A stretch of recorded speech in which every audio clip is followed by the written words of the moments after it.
Hello and welcome to another episode of Messy Magic.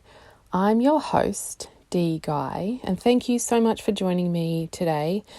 Today's episode is just a couple of reflections on a series of videos that I've been watching from Jay Shetty. So if you don't know Jay Shetty, he is the author of Think Like a Monk, and he is all about practicing mindfulness and being of service in the world, finding your full potential and basically living a fulfilled life. He practiced as a monk for I don't know how long, a number of years, before leaving the practice and writing a book. And he has a whole lot of resources around living a more mindful, more fulfilled life. And I came across this workshop/challenge that he was running called the 2022 Reset for free. And so it was 5 days of videos of all different topics. And so I actually haven't finished watching them because I am not great at keeping up with these things. So the 5 days finished, I think, end of last week. I'm still finishing watching the fourth one, but I just thought it would be interesting to share a few insights because even though this was a free series and even though it's relatively sort of surface level stuff, I have taken away some big learnings as part of it and would highly encourage you, if you're interested in this kind of stuff, to check out Jay Shetty, his book, or even this workshop. And he's got a whole lot of resources as well. So day one was all about the power of sleep, and one of the biggest things I took away from that is that he said we really tend to underestimate how important sleep is. We all know that we're supposed to be getting X number of hours per night and that it should be high quality, but as far as how important it is, it's actually really important to our health. But not only to our physical health, to the way that we live our lives, because what he pointed out is that the quality of our life depends on the quality of our decisions. And the quality of our decisions relies a lot on our habits, because a lot of the decisions that we make every day are not intentional or deliberate decisions. They're just kind of habit-based decisions. And so the habits that we have are more likely to be positive and fulfilling if we feel well rested, or at least if we don't feel run down and exhausted and depleted all the time, which also plays into how we make those deliberate decisions. The decisions that we make rely on our mindset at the time and how we're feeling. And if we're not well rested and we don't feel, we feel exhausted or tired, then we're less likely to make good quality decisions. And so the argument is that the quality of our life really does depend a lot on the quality of our sleep. So that was an interesting one. I'm not going to provide any tips on how to get better sleep. There's tons of information out there. If you do want me to do a summary on sleep and the kinds of things you can do to improve it, please let me know, and I will do an episode on that. In the meantime, let's move on to the next one. Another one I took away was from day 2, which is all about the power of sweat. And it's all about kind of exercise and movement and getting out into nature. And he was talking about the importance of getting 10,000 steps per day. And that's something that I have done in my life, and at the moment am not actually tracking, but I'm sure that I'm severely short of 10,000 steps. And I do want to get a tracker to help me track my steps, because I do think it's important. Jay was talking about the importance of 10,000 steps and how we can get more steps into our day. And there was a few tips I thought were really useful. One of them was that when he's on the phone, he tends to pace, which I think is a really good one. I actually don't get a lot of phone calls, but I like the idea of, if you are on the phone, to walk around the room or whatever, or even to walk around the block. It's a really good way to get more steps in. To go for a walk on your lunch break, maybe just walk around the block or up and down the street. For your morning coffee in the morning, instead of sitting down with your coffee, take it for a walk. And also he suggested, like, sometimes it's not possible to get 10,000 steps every day during the week.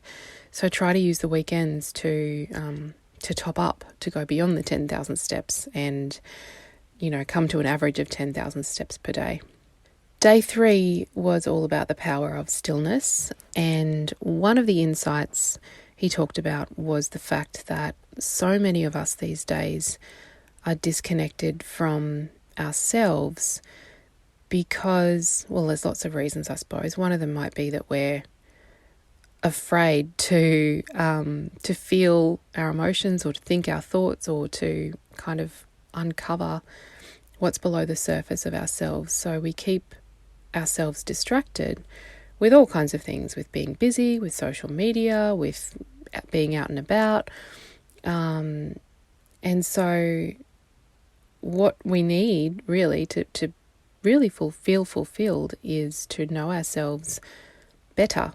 And one of the ways that we can do that is to spend time alone in solitude, doing things like going out for dinner by ourselves, going to the movies by ourselves, sitting and just like not being distracted by work or the phone or anything else, a book even, like just kind of sitting and spending time with yourself, having thoughts, noticing those thoughts, following a trail of thought. And I think it's a good tip to strengthen your relationship with yourself in order to know yourself better and therefore to show up more authentically in your life and to ultimately feel better about life and to feel more fulfilled. Now, obviously, I'm like whizzing through these. I'm sort of just giving you one tip that I took away from each day. So I hope it's helpful. And day 4, the one that I'm partway through listening to at the moment, is the power of support. And it's all about relationships, all kinds of relationships that we have in our life. And Jay has a really interesting take on love. And he tells a story of when he was a monk, he went to his teachers and said that he felt like he was giving out so much love to people in his lives, but it wasn't being returned. He wasn't receiving the kindness and compassion back that he was expecting. And the teachers shared that love is like a circle and that we don't give love to receive it in return. We give love so that we can be in the presence of love and be a loving person, and ultimately that love will come back to us. It might not come back from the people that we give it to, but it will come back through other people in other ways, and that maybe there are people who are giving us love and kindness and compassion that we're not noticing and we're not returning. So I thought that was a really interesting insight as well, because we do tend to have this expectation that if we're in a relationship, any kind of relationship, partners, friends, family, workmates, that whatever we give out, we will receive in return.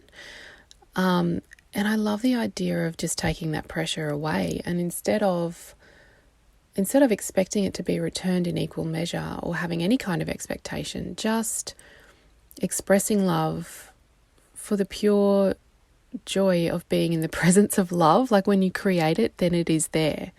So, and having no expectation of have it be returned from that particular person or relationship or situation, but then being more mindful of the ways that love is coming back into your life that you might not have noticed, whether it's from, I don't know, the compassion of a stranger on the street, or someone in the community who's offering support that you haven't really acknowledged.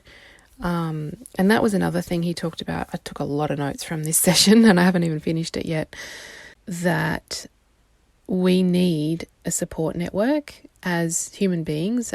We are social creatures, and so we need a system of support, a support network. And he says that we use these words like having a support network, but in practice, we don't really have it if we haven't created it. So we might expect there to be lots of people around us who support us, but if we haven't gone to the trouble to create those networks, then there's something lacking. So again, it's a case of building support and you'll receive it back in return. I think I'm going to stop there. I hope this is helpful. This is a little bit of a longer episode than I normally do. And I took a ton more notes. And again, if this is something that you're interested in, please let me know. Drop a review in your Apple podcast or wherever you listen to your podcast. Drop me a review and let me know.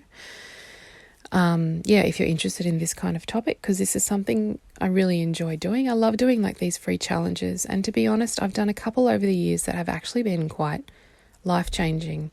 So I'm more than happy to share what I'm learning and kind of give my cliff notes. And also check out Jay Shetty. His last name is Shetty. If you want to check out his book, Think Like a Monk. So I hope this is useful. Again, I believe that life is just a whole combination of mess and magic. And that's why I called this podcast Messy Magic, because I believe there's mess and magic in the everyday. And the more I think about it, the more I believe it. So I hope this is helpful, and I look forward to seeing you in the next episode. And thank you so much for spending this time with me. Have a magical day.